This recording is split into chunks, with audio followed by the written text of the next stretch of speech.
We won't have much time today, probably half the class or so to work on the laboratory exercise like I warned you last time. I wasn't really ready to present on analog signals until today. I was trying to get everything organized and I'm not real happy with it yet, but that's okay, we'll go through it anyway. But you will have the second hour or so to hopefully finish off the lab and then we'll move on. Really what we'll do is just move into the project after that. That's what comes after the lab. That's the next thing. I do intend to give you some homework. I haven't given you any yet. I intend to restructure the homework that I already have in Blackboard, modify it a bit, and then I'll give it to you. So I'll let you know when that happens. Anyway, so we're going to talk about analog input-output modules. Now, of course, on the PLCs that we're using, there are already two different analog inputs and two analog outputs, if I remember correctly. Maybe it's one analog input and output. I can't remember. I know that your PLC can accept either a current input or a voltage input. Now, there are advantages to each one, but basically, instead of the signal that's coming into or even going out of the PLC, instead of it being on-off, it's continuous. It can take on various values, not just on or off, not just true or false. So theoretically, there's an infinite number of values. For example, your car when you're going down the road. Okay? There's a new learning module if you're looking for these slides, so on Blackboard. All four of the slide sets are under that new learning module. Anyway, as your car is going down the road, can your car do only 50 or 51 miles an hour? No, it can do anything between, right? There's an infinite range of numbers, speeds, to represent your car's velocity. So in the real world, these things that we're sensing can have an infinite number of values that it takes on, right? Just as many decimal places as you want. Now, we don't have an infinite amount of space in our PLCs, so we have to somehow cut that down, right? We have to put a number into the PLC that represents, say, velocity of your car, or maybe level in a tank, or temperature, or pressure, whatever it be. We've got to discretize it. So anyway, the types of analog inputs and outputs that are common are 0 to 20 milliamps, that's not very common. 4 to 20 milliamp is common. 0 to 2 volt is fairly common. But basically what an analog input or output module does is it converts to and from analog signals, so continuous signals. So basically what happens is the module brings in, in fact I'm probably getting ahead of myself, the module brings in the signal, measures it, and then converts it to a number that's rounded off. So it's closest to whatever number we end up within the PLC. So there are two basic kinds of analog, say, inputs, and those are current and voltage sensing inputs. So if you know anything about thermocouples, we'll talk about them a little bit more later. Basically, thermocouples generate DC voltages. They're in the range of millivolts. But by reading or measuring the voltage signal from a thermocouple, you can figure out what the temperature difference is between that and a reference point. Anyway, thermocouples can be ungrounded or they can be grounded, and I'll show you what that means, and I'll tell you a quick story to explain why that's important a little bit later once we get to thermocouples. But the point is that the one type of signal is a voltage signal and the other kind is a current signal. Do you remember, we talked about this a little bit before, do you remember what the advantages and disadvantages of a current versus a voltage, or versus a, current versus voltage signal might be? Probably not, that's okay. Did you know that all wire has resistance, right? The wire we use copper wire, it has resistance, okay, no big deal. Well, what if you have a sensor that's a mile away, and that sensor is trying to detect, I don't know, how much light there is outside? How bright is it outside? So you got a photocell of some type and you're trying to detect how bright it is outside. Let's say that photocell outputs a voltage signal, but it's a small voltage signal. Okay? What do you think is going to happen to the voltage difference that you measure when you've got two wires connected, a mile away? That's 2 miles of wiring. That's a decent amount of resistance. What kind of voltage signal do you think you're going to measure at the end of those wires? Right in the center.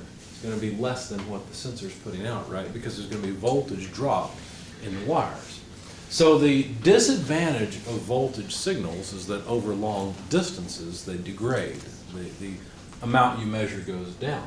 Whereas with a current signal, it doesn't. Now the disadvantage of a current signal is, remember that photosensor that's out a mile away from us? Instead of being just a dumb, simple sensor, it has to have its own power supply. And what it has to do is have some fairly complicated feedback control circuitry so that it can detect how much current it's sending down the wire. What it will do is it will change the voltage difference across the two wires out at its end in order to make sure the right amount of current is going through the wire. Okay, now that means the sensor and the system out there on the process is a little more complicated, it's a little more expensive, but it gives us a signal back at the control room where these wires are connected that will be accurately representing the signal itself, the intensity of daylight, if that makes any sense. Now there's a couple of different types of analog to digital conversion. When we say analog to digital conversion, we're talking about an input analog signal. So the analog signal comes in, it's converted to a digital representation of the analog signal, in other words, a number, and that number then exists inside the PLC and you can use it for your program. Okay? We'll talk more about details here in just a minute. I've got an example that I think will help you. But you might hear us talk about ADC. That's analog to digital. Okay? ADC, analog digital conversion. That's the input side. If we say DAC, digital to analog conversion, that's DAC, then that's the output module. Because see, sometimes your PLC, it's not good enough for it to just detect something. It may have to control something that's continuous. For example, what about a valve? Not all valves are completely on, completely off. As a matter of fact, when you get up in the morning and you wash your hands, you may turn your sink on all the way, but you don't have to, do you? You can turn it on part way. Most of the valves, most control valves, well, I shouldn't say most, many control valves out there are continuous valves. They're valves you can turn between fully on and fully off some percentage, whatever percentage you want. Okay? So, anyway, but back to inputs. A bipolar input module accepts a signal that can swing positive and negative. Does that make sense? So you could, let's say you got two terminals coming in for your analog to digital converter, your analog input. If you measure the voltage versus, say, the common point, the other point can go above or below that. It's kind of like hooking up a battery forward or reverse. It's kind of like a module that can accept both sinking and sourcing. Does that make sense? That's kind of what it's like. Not exactly, but it's kind of like that. Unipolar modules, on the other hand, can only accept input signals that vary in one direction. So, for example, one level would have to always be at a lower voltage than the other pin where you're measuring the voltage difference across it. Now, to make this make some sense, why don't we, let me look at particular input module numbers here, and I'll tell you which ones to look at. So we got AD1V, AD1I, AD2V, and AD2I. So we do in fact have two analog inputs on the face of the PLC. It's not a separate module in the sense that it's not a slap-on card, but you could add more. There are analog to digital conversion cards you can add to these quick Koyo PLCs. Now we just like we got 4 discrete inputs and 4 discrete outputs built into the PLC itself. We've got some analog inputs built into the PLC itself as well. Now you'll notice that down farther there's DA, those are digital to analog, those are outputs, but we're only talking about the inputs right now. So if you look at it, you got ADV and ADI. The difference between that is one is for a voltage input signal and the other is for a current input signal. On these particular PLCs, you can't use both at the same time. So for example, you can't use, what is it labeled as, ADV1 or AD1V? Yeah, AD1V. You can't use AD1V and AD1I at the same place, at the same time, I mean, right? Because it's all just one analog input. You can either put in a current signal or you can put in a voltage signal, but not both at the same time. Or I don't know if you blow up the PLC or just mess up the signal. I'm not sure. It doesn't matter. The point is you don't use both at the same time. Now there's a second input, and that's why there's a 2 on the other AD2V and AD2I. Similarly, you can't use both the current and the voltage input on that input at the same time either, just like one. Okay. Now, are these unipolar or are they bipolar? What are they? I don't know. Let's look it up. Let's find out. We're going to have to reference that PLC many times anyway, so somebody read off the part number for that PLC, would you? I know it's C0 something dash 01 02. Oh, 02. And then what? DD1. BD1. That's two. Dash 2. All right, so if we look up this particular controller, they should give us information in the data sheet about how to hook up to the analog inputs. Now, let me zoom in a little bit. Okay, so here's AD1V, AD1I. We can either have say a 0 to 5 volt transmitter transmitting in a voltage signal across AD1V all the way down to, where's the common? There it is, analog common right there. So we'd be looking at a voltage difference between AD1V and A common. Right, that's what we'd be measuring. Understand you have to have an external power supply for this to work. Okay.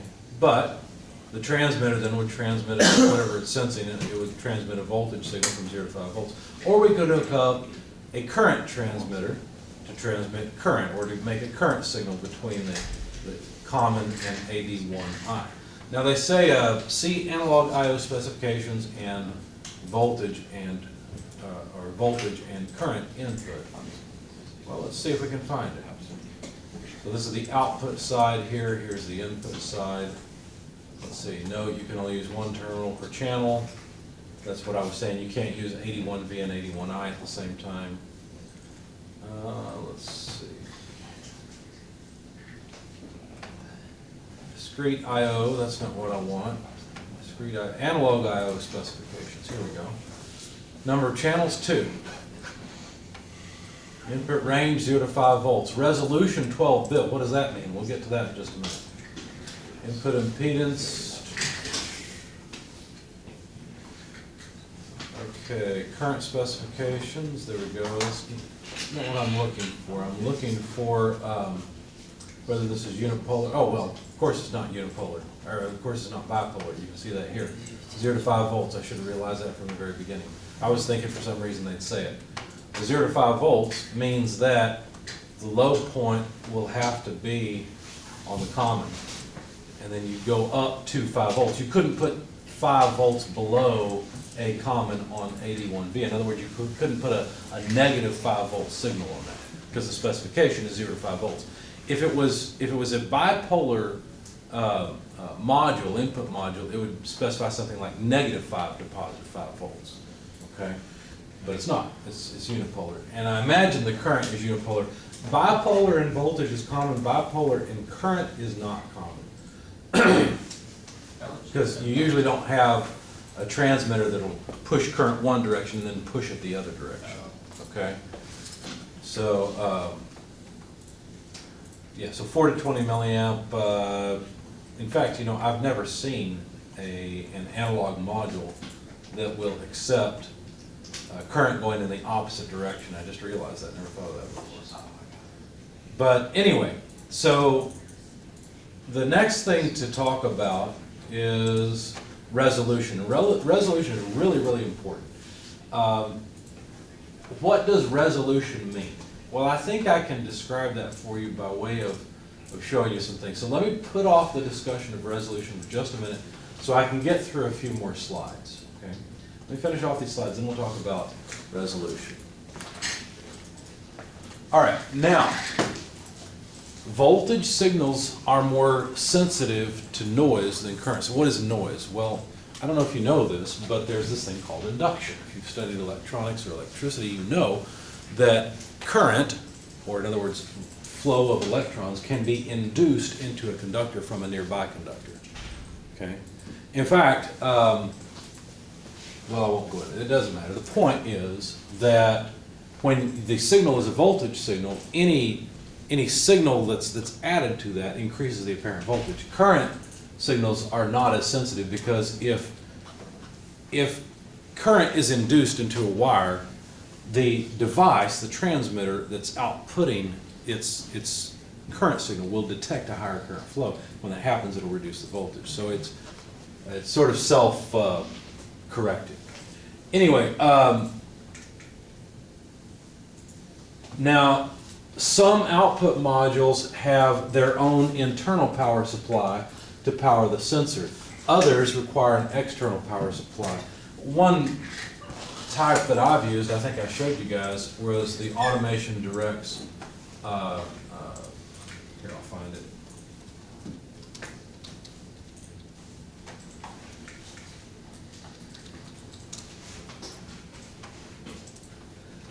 This particular module is one that I've used because I told you guys that I need to sense various temperatures. What's nice about this module is I didn't have to supply an external power supply. All I did was hook up thermocouple wire between the common and the appropriate terminal. And it just worked. Okay, it didn't require an external power supply. Not all analog input and output modules are like that. Some of them require an external power supply. Technically, what we've done so far with our discrete input and output modules is provide an external power supply, right? But with analog I/O modules, it's more common for there to be a power supply built into the I/O module itself. Now, one thing that is commonly recommended is to have shielding. And you'll notice that this twisted pair here represents the wiring going out to the sensor itself. Okay, so here's the external power supply, here's the internal power supply with the module, here's the sensor, here's the wiring. And in a minute we'll show you that it's common to have twisted pairs. There's a reason for that, I'll show you what it is. But what you also typically do is put a grounded shield over this. What that does, have you guys ever had trouble using your cell phone like in this building? You try to get a signal and you can't. Do you know why that is? Isn't it the bricks and everything around this? Not the bricks. It's the steel. It's the steel. The steel is what causes the problem. And it makes sense, right? I mean, if you look over at the building that's being built right now, this is actually the perfect time to have this conversation, right? Because you can see the steel structure, which is not much, but they have steel sheeting that goes on each floor, right? Well, if you have steel all the way around, it doesn't actually have to be steel. It can be any metal. It doesn't have to be solid. It can have holes of certain size in it. But all that aside for now, just imagine that you go into a steel cage and you try to use your cell phone. It won't work at all. The reason is because no current can be induced into the antenna from an external source. Because all the current that's being induced by all the magnetic fields around us, okay, so there are electromagnetic fields all passing through our bodies right now. They're called radio waves, okay? All of those fields are trapped or are tunneled around what's called a Faraday cage. The Faraday cage is just a metallic cage that doesn't let electromagnetic radiation in of certain frequencies. Here, I'll show you what I mean. I'm sure there's a good image I could have found before this. And it's nicely illustrated by this. This is not necessarily a Faraday cage in the sense that it's blocking radio waves, but it's blocking lightning, basically. It drowns out. Right, the lightning hits the conductor and then goes to ground rather than going into the cage. An actual Faraday cage prevents radio waves or electromagnetic radiation from going through. And they're calling these Faraday cages, but really they're to prevent arcing. Let's see. That's a decent. Anyway, the point, here's an actual, there we go, there's an actual Faraday cage.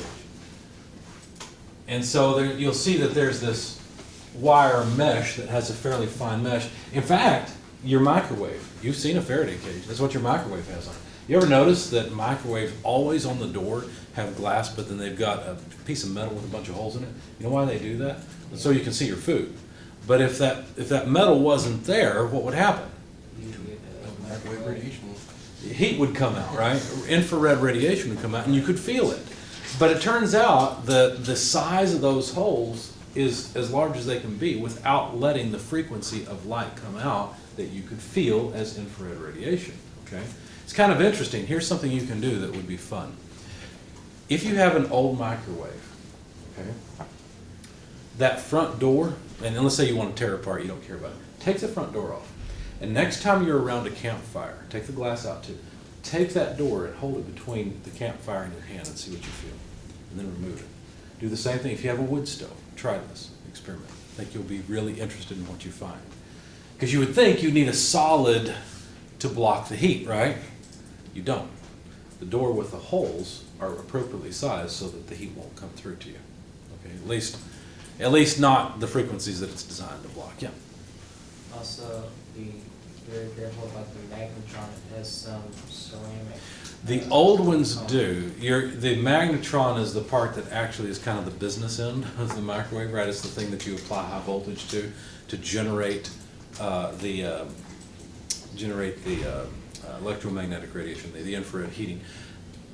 Really old microwaves, like microwaves from before I was born, have two different round pink rings on them. And I think they're beryllium, if I remember. I can't remember exactly what they are, but basically if you crack them and the dust from them goes in there, it can kill you. Okay, it's really bad. But modern microwaves don't use that. Okay, in fact, probably any one you take apart. I think I might have one microwave at home that is even so old it's called a radio range. I think that's the name on it, okay? It might have that, but pretty quickly they got away from using that. So you can look it up and see, you know, I don't know what year it was where they stopped using that, but yeah, it's something to know about. It's just not very common. But we're just working with the door anyway, the magnetron's down in the guts of the device anyway. So anyway, this Faraday cage idea, the idea here is if we don't want current to be induced into our signal wires, in other words, we don't want to mess up the signal, just put a Faraday cage around it. It's not exactly a Faraday cage because the ends aren't blocked. It can't be, the wire has to come out. But it's pretty close and it will help. This is actually used in audio shielding as well. A lot of audio signals are at relatively high voltage values. If you take a guitar with a preamplifier, for example, it'll have what's coming out of it will be something called line level signals.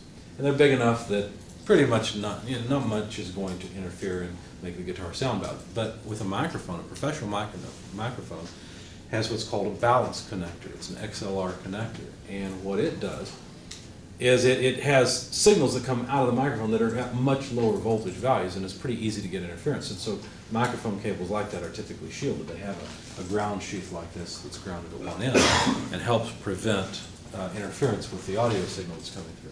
Anyway, for our purposes, we care about the sensor signal not being messed up. Now, another thing that's commonly done is use of twisted pair. I thought I had I've got a diagram for twisted pair a little bit later, so I'll show you that. So the main element of an analog output module is the digital to analog converter. And the idea here is if you have a number in the PLC that represents, say, the speed of the motor that you want to output, okay? You need something to convert that number from a number to a voltage level or a current level that would then go into the motor and make the motor run at the appropriate speed. And that's what a digital to analog converter. Now be careful about this. Digital to analog converters cannot just output an infinite range of, say, voltages. So you got a DAC, a digital to analog converter, that's outputting anywhere from 0 to 10 volts. It can't put out just any voltage you want because the number in the PLC will be rounded off. And so all it can do is output all the different levels that the PLC can output. I don't know if that makes a lot of sense, but in the project you'll have to use an analog input or output, and this will start to make more sense at that point. Okay? So here's an example of a valve and a level sensor.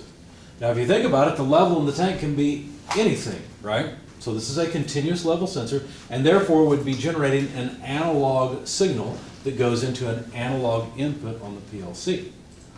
Now the PLC has to control the level in the tank and there's flow coming in, so what it does is it modulates this valve. What that means is it controls it. Another way of saying this, when you're sitting in your car and your foot's on your gas pedal, you modulate the gas pedal.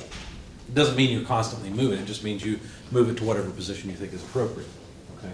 So the PLC needs to output a setting, not an on-off setting for the valve, but a percent open setting. Okay? Now, if the valve is initially fully open and the tank is filling, that would make sense, right? But as the fluid level goes up, you'd want to restrict the flow. You'd want to turn it down from 100% to less. So this is a really simple example where we have an analog input to the PLC and an analog output to the process in order to control it. And you need two different kinds of cards for that. You need an analog input, a ADC, and you need an analog output, a DAC, a DAC, to do this. On our PLCs, of course, we have apparently two analog to digital converters. They're channels 1 and 2. We have two analog outputs, DA1 and DA2. Any questions on all that so far? Well, I mentioned audio mainly because audio is a really good example we can use that you guys would probably be familiar with, or at least be able to understand. Anybody know how speakers work? You ever take a speaker apart? What do you see? You see magnets. You see magnets. You see coils of wire. If you really dig into it, how do they work though? Voltage is passed through the coil, which induces a magnetic field that interacts with the permanent magnet. That's right. That allows the coil to be pushed, and that pushes the diaphragm, which creates differences in air pressure. That's exactly it. Hold on there. Okay. I just want to I don't know why they gave me that, but whatever. I've got enough speakers. I don't need any more. It's like, who said that? Oh, brother. Oh, okay. Now this is a speaker box. Okay, the loudspeaker itself is this piece. If we can find a cross section of this, it'll be helpful. Let's see. Let's look at the cross section. Oh, there was a nice one there. But yeah, this is good. So this is what you would see. That's not a very good picture of this. We can't click on it. But this is what you would see if you could cut into it, okay? This part here, the cone, is suspended from what's called the basket or the frame by two different things. There's something called a spider in here, and it's a fairly stiff cloth that's a rough weave. It has some, I don't know what materials on it to make it more of a material and not just, but it's you can see how it's perforated, or not perforated, what's it, corrugated. That's what I'm looking for, right? You can see how it's corrugated so that this whole, the cone and this whole piece here can move up and down, and that, you know, it can still be anchored to the frame here, but this point can move up and down easily. The surround also is flexible enough to allow the speaker to move up and down. Now, if you ever see some speakers by the side of the road that look like they're really good, but somebody threw them out, they probably threw them out because the surround went bad. And when the surround goes bad, you can't control the angle of the speaker anymore, and you can actually buy surround for $5-10 online and repair your own speakers. I've done it before. In fact, when I was in college, I found some decent speakers in the garbage someone had thrown out. I took it out, and I was a poor college student, and I couldn't afford to buy surround, so I went down to the machine shop and I made my own mold out of wood, used plaster to cast a negative of it, squeezed silicone in between the mold, and made my own surrounds. One of those is still working today. In fact, it was just this past year I had to replace one of these surrounds that I had made, and they've been working for, I guess, 19 years now, maybe 20 years now, you know. So anyway, if you get the chance, it's a simple, easy project, and you can get really nice speakers doing this. But anyway, what happens is there's what's called the voice coil, and it's just a coil of wire. And there's a whole bunch of wire, and either end of the coil is brought out on the speaker to the terminals.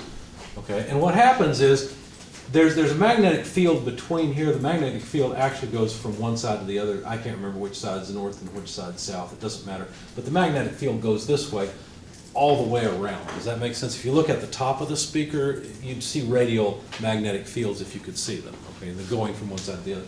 And what happens is when you run current through the wire, because of the direction of the field and because of the direction of current flow, there's a force that's generated in either this direction or this direction to either push the cone out or pull the cone in. Okay?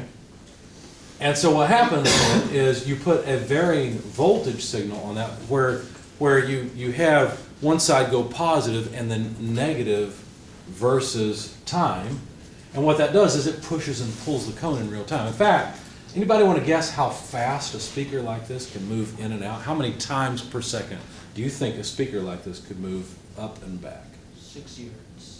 60 hertz is actually really low frequency. That's the low frequency buzz you hear that's annoying when you got ground loops and hum. It's in a megahertz range. Megahertz range we couldn't hear. Okay, that's a computer processor. Kilohertz. kilohertz, there, you can hear, anybody know how high a frequency you can hear? Like 1600? Up to 18K. 18K. You young guys, when you were really young, could probably hear up to 20K. Mine's probably at about 10 now, at most, 10,000 cycles per second. This speaker can probably do 10,000 cycles per second. In 1 second, this cone could be moved in, down and back